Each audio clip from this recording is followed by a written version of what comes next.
Hi, friends. My favorite author when I was in fourth grade was Beverly Cleary. And one of my favorite books by her was Ramona Quimby, age 8.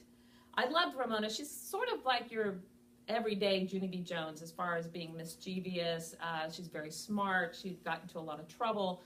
But I'm going to read about a part in the book where she was trying to be like her other friends. Her friends would bring hard-boiled eggs for lunch to school. And so she wanted to do the same. But sometimes things don't go as you expect.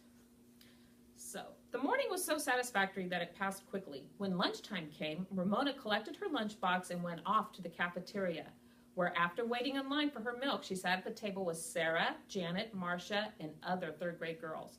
She opened her lunchbox, and there, tucked in a paper napkin, snug between her sandwich and an orange, was her hard-boiled egg. Smooth and perfect, the right size to fit her hand.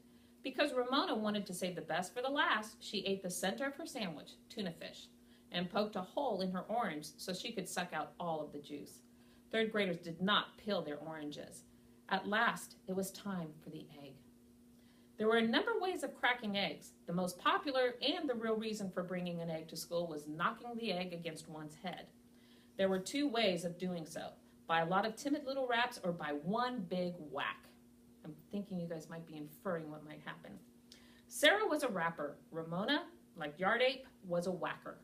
She took a firm hold of her egg, waited until everyone at her table was watching, and whack! She found herself with a handful of crumbled shell and something cool and slimy running down her face. Everyone at Ramona's table gasped. Ramona needed a moment to realize what had happened. Her egg was raw. Her mother had not boiled her egg at all. She tried to brush the yellow yolk and slithery white out of her hair and away from her face, but she only succeeded in making her hands eggy. Her eyes filled with tears of anger, which she tried to brush away with her wrists.